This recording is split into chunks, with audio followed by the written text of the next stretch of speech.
All right, y'all, let's do some, excuse me, let's do some practice problems on Pythagorean theorem. We have three right triangles, okay? Remember, Pythagorean theorem can only be used to find the missing length of a right triangle. You can only use with a right triangle. The formula for Pythagorean theorem is a squared plus b squared equals c squared, where your A and your B are the side lengths of the triangle. They form the right angle.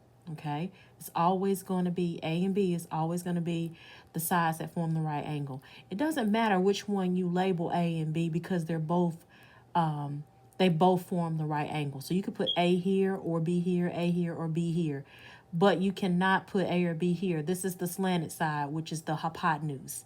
This is the longest side out of all three of these sides. This one is the longest side. It's the side that's opposite of the right angle as well. It's called the hypotenuse. And you can go back and look at those definitions from previous notes that we've taken. All right, so let's label this as our A, which is missing. Let's label this as our B. And the slanted side is going to be C, okay? All right, so our A, we don't know, so we leave it as A squared. Our B is 17, so this is going to be 17 squared. And our C is 19, so this is going to be 19 squared. Okay? All right, so we're going to simplify and then solve for the missing variable or the missing side length, which here is going to be A. So this is going to be A squared plus, then we have the 17 times the 17 here, which here is going to be, let's see, let me clear it. It's 289.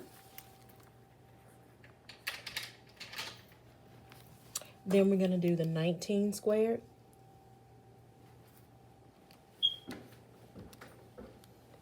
And that's going to be 361. Okay? All right, so now in order to isolate the variable here or to get A completely by itself, you got to move this 289. This is a positive 289, so you're going to subtract 289 on both sides. All right, so you have the 361 minus the 289, and that gives you 72. So on this side, you have A squared, and on this side, you have 72. Okay? So here, to get A by itself, you got to get rid of the squared. So you have to do the opposite of squaring a number. The opposite of squaring a number is finding the square root.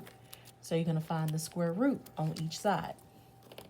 So here, when we find the square root, second, x squared, 72.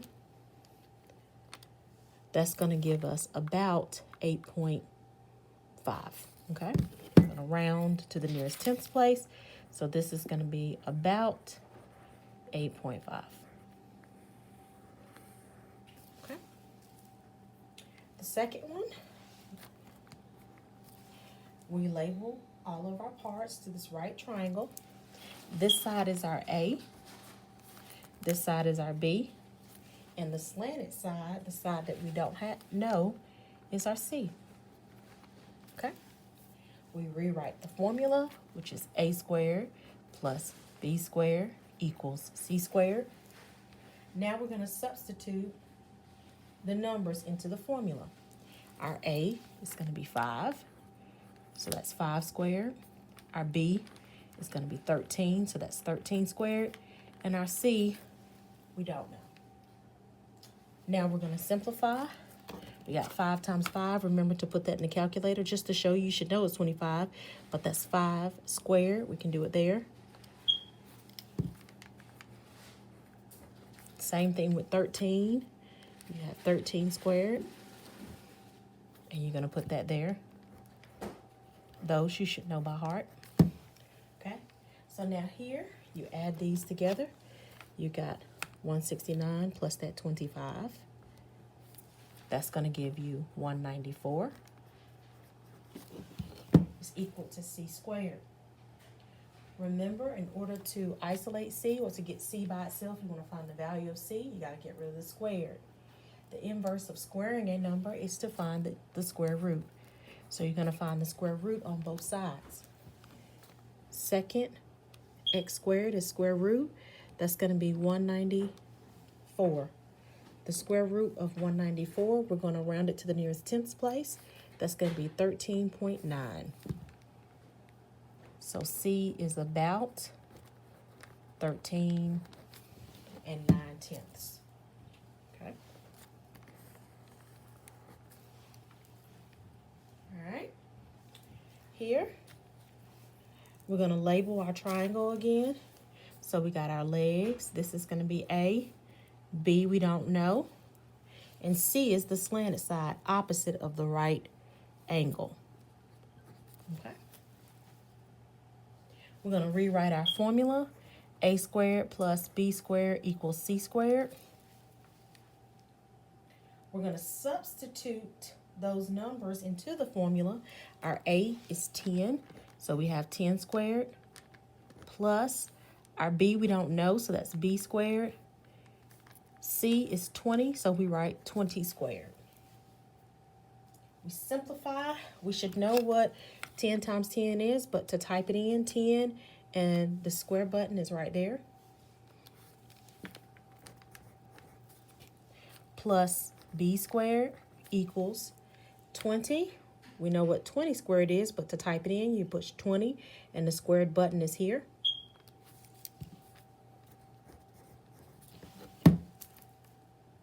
Now we're going to isolate the variable b. So we're going to get b by itself by subtracting 100 from both sides. When we subtract 100 from both sides, this is gone, and I'm left with b squared.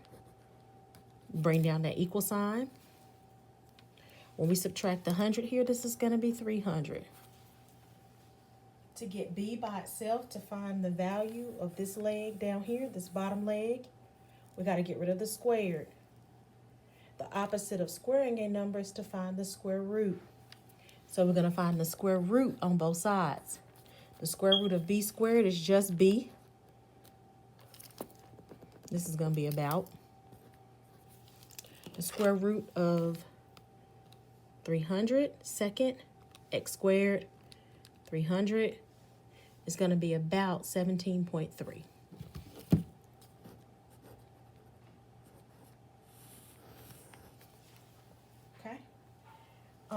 Guys, remember the worksheet that I put on the bottom of your page on my web page. I need you to do 1 through 4 at the bottom of this page. If you need to use the next page, please label it as page 5. More practice problems on Pythagorean theorem. Enjoy your day.